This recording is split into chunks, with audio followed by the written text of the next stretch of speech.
श्राद्ध में डालेंगे, चुन्नियां खरीदेंगे श्राद्ध में खरीदेंगे, और उनसे जो हम सामान खरीद कर लेकर आएंगे, चाहे देश और दुनिया का कितना भी बड़ा मंदिर हो, वो श्राद्धों में ही सजाया जाता है। ठीक है, ये हाँ। आज की परंपरा नहीं, उतने सालों से होता आ रहा है। आपके घर में जब आपके पितरों का श्राद्ध हो, बड़ी भावनाओं के साथ करें, नॉनवेज ना खाएं इन दिनों में, कोशिश करें कि ब्रह्मचर्या का पालन करें। आप जो नियमों को फॉलो कर सकते हैं करें, लेकिन अगर आपको कपड़े खरीदने पड़ रहे हैं तो हाँ, आप खरीद सकते हैं। अगर आपको कोई भी चीज पहननी पड़ रही है, या आपको मकान मालिक ने घर से ही निकाल दिया कि भाई मेरी तुमसे लड़ाई होगी, मेरा घर खाली करो, तो आप क्या कहोगे? सॉरी जी, पितृपक्ष में सड़क पर बैठा रहूंगा पर नया घर नहीं लूंगा। तो बी प्रैक्टिकल, ऐसा नहीं हो सकता है ना। तो आपको घर भी बदलना पड़े तो भगवान के आगे, अपने पितरों के आगे हाथ जोड़कर, उनका श्राद्ध कर कर, नम्न कर कर, जो लोग जब धरती पर थे, हमारे माता पिता, दादा दादी, नाना नानी, तब भी उन्होंने ये सांसें हमें दी जो आज हम ले रहे हैं, तमन्ना, चाहे वो तुम हो हम्म। चाहे मैं हूं ना, वो लोग जब इस दुनिया से जा भी चुके हैं ना, वो सिर्फ हमें दुआएं दे सकते हैं। हाँ। परेशानी ये है कि हम उन्हें भूल जाते हैं। तो ये 15 दिन का जो पितृपक्ष है ना, अपने वो जो लोग जा चुके हैं उनका निवेदन, साधुवाद, धन्यवाद करने का है, और उनको बहुत बहुत ग्रेटिट्यूड देने का है। उसके बाद आप जो मर्जी करो। लेकिन आप सोचो कि पितर आए हुए हैं, आप एक लोटा जल पीपल पे ना अर्पण करो, आप एक खीर पूरी ना बनाओ, आप चींटी को खाना ना दो, अपने लिए नए कपड़े, नई चीजें, आप नॉन वेज खा रहे हो, आप ड्रिंक्स कर रहे हो, पार्टियां चल रही हैं, और आपको पितर याद नहीं आ रहे, तो फिर ये तो देखिए धर्म शास्त्र से भी गलत है, और पितर भी आपसे रुष्ट होंगे, ये गलत है। आप खूब दान पुण्य करिए उनके नाम का, आप खूब पितर गायत्री का जाप करवाइए, आप खूब गीता का पाठ करवाइए, वो आपसे कभी नाराज नहीं होंगे। जितने मर्जी नए हम्म। कपड़े लो। मैंने तो अपनी जिंदगी में जितनी भी तमन्ना, अपनी लाइफ में गाड़ियां बदली हैं, वो पितृपक्ष में ही बदली है। पितृ पक्ष में बदली है। और वैसे भी देखिए, जो कपड़ों की आप बात करा रहे हैं, तो आजकल इन दिनों में ना सारे टेलर्स भी फ्री होते हैं, तो कपड़े दे दीजिए, जल्दी सिल के वापस आ जाएंगे।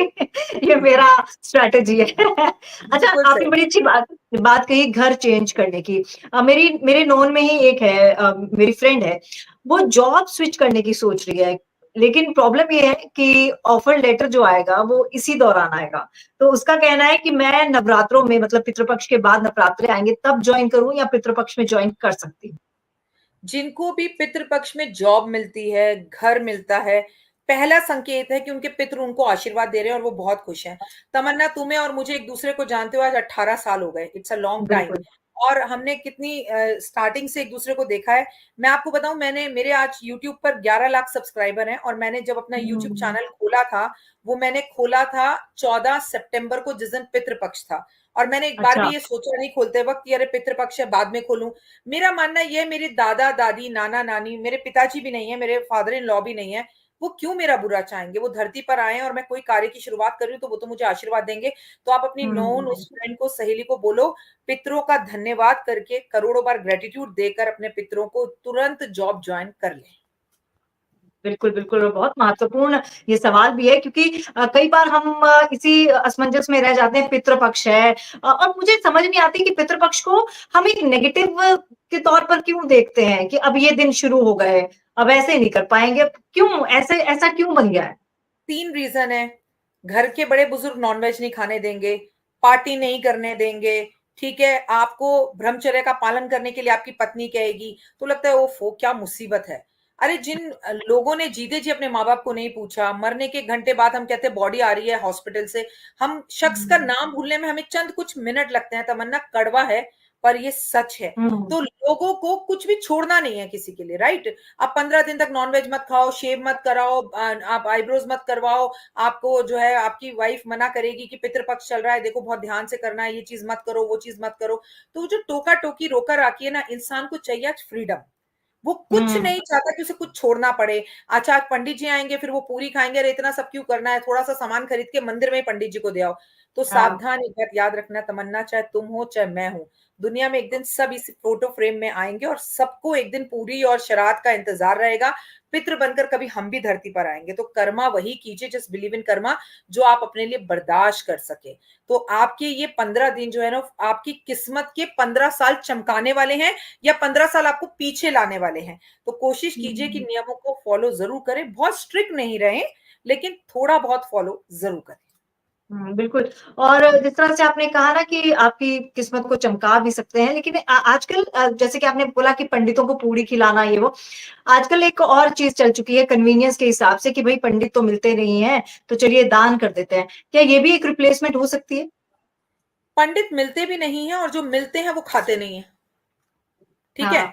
जो तरीका लोगों का खिलाने का है, फ्रस्ट्रेशन, गुस्सा, देखिए, तमन्ना याद करो, तुम ना किसी जितेंद्र धर्मेंद्र की पिक्चर को याद करो अपने बचपन के मम्मी पापा के साथ, अगर तुमने कभी देखी हो। तो जब पहले हुँ, अतिथि घर आता था, लोटे से पैर धोते थे, पंडित जी नमस्कार करके तमीज से बिठाते थे, उन्हें बड़े सद्भावनाओं के साथ भोजन कराते थे, उन्हें भोजन कराकर फिर भोजन करते थे। पूरा हुँ, प्रॉपर तरीके से संस्कृति सभ्यता को अपनाया जाता था और दिखाया जाता था। आज भी हुँ, पितृपक्ष होता है। पहली बात तो आधे लोग फ़ोन में लगे रहते हैं। पंडित जी जल्दी करो, पंडित जी कितना टाइम लगाओगे? पंडित जी कितना टाइम लगा दिया आने में? टाइम ही नहीं है, पंडित जी क्या कर रहे हो? अरे यार इसमें ये कर दो, हमारे यहाँ यही खाते हैं। तो वो भाव सम्मान हम पंडितों को अब नहीं देते हैं। तो पंडित घर-घर हुँ, जाना बंद कर चुके हैं। हाँ, मेरा बच्चा, आप बिल्कुल, मैं तो कहती हूँ पंडित को खिलाओ भी आप अपने घर बुलाकर, उसके बाद भी मंदिर के बाहर बैठे हुए उन मासूम छोटे से बच्चों को, जिन्होंने कब से आलू पूरी सब्जी नहीं देखी है, ज़रूरतमंद व्यक्ति को भोजन कराएँ। आपके जो अपने इस दुनिया में नहीं है, उन्हें जो खाने में पसंद था, वो चीज़ बनवाकर उसका भंडारा करवाएँ। और मैं कहती हूँ 1 ही दिन क्यों, 15 दिन लगातार अपने आपके जो भी अपने जा चुके हैं इस दुनिया से, कोविड हुँ, में जा चुके हैं, उनको जो खाने की चीज़ें पसंद थी, वो उनको याद करके समर्पण की भावना से किसी को भी दो, दान करो, उन्हें याद करो, एक श्रद्धा के 2 आँसू उनकी तस्वीर के सामने ज़रूर बहाओ, उन्हें सफ़ेद पुष्प अर्पण करो और दिल से बोलो, मम्मी-पापा या आपके हस्बैंड या आपका भाई, I really miss you. Whatever I am today, आपकी वजह से हैं। और आपके जो बच्चे हैं ना, आपकी नींव है। उन्हें ये बताओ कि आपके दादा-दादी, नाना-नानी या तुम्हारे पापा या तुम्हारी मम्मी या तुम्हारे मामा कितने स्पेशल थे। वो आपके घर के दरवाजे पर खड़े हैं। वो बस ये सुनना चाहते हैं कि आप उन्हें याद भी कर रहे हो कि नहीं। हुँ। अच्छा राखी जैसा आपने कहा कि मेरे को और आपको जानते हुए 18 साल हो गए और आज मैं ऑफ़िस में बता भी रही थी कि मतलब करियर की शुरुआत में और जब आपने भी मतलब जब इस तरह के शोज़ शुरू हुए थे मीडिया में, तो हम दोनों ने बहुत ज़्यादा काम भी किया। इस दौरान बड़ा कुछ आपसे सीखा भी। एक चीज़ मुझे याद आती है पितृ पक्ष को लेकर हमेशा ये कहा जाता है कि आप आपसे भी मैंने कहीं न कहीं ये चीज़ सुनी है कि पितरों को नाराज़ नहीं करना चाहिए, पितरों को नाराज़ नहीं करना चाहिए और इन दिनों में अगर आप अच्छे से पालन नहीं करते हैं, तो हो सकता है कि आगे जाके आपके जीवन में कुछ परेशानियाँ हों। तो माना जाए कि अगर किसी के जीवन में बहुत ज़्यादा परेशानी होती है क्योंकि मैंने ऐसे लोग देखे हैं, ऐसी फैमिलीज़ देखी हैं जो श्राद्ध नहीं करते हैं जी। और उनके जीवन में परेशानियाँ भी हैं। तो कहीं न जी। कहीं माना जाए कि ये ज़िम्मेदार है। कई लोग ऐसे भी होंगे जो श्राद्ध नहीं करते लेकिन बड़े खुश होंगे। तो वो उनके हुँ, पिछले जन्म के कर्म हैं जो वो अभी कर रहे हैं, लेकिन ये ज़िंदगी भर सुख वो भोगेंगे, इसकी तमन्ना कोई गारंटी नहीं है।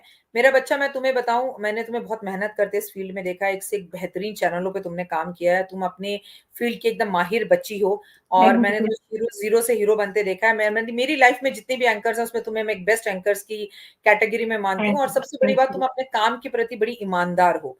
तो ये मैंने हुँ, तुम्हें देखा क्योंकि मैं इतने लंबे रिश्ते से तुम्हें देखती आ रही हूँ।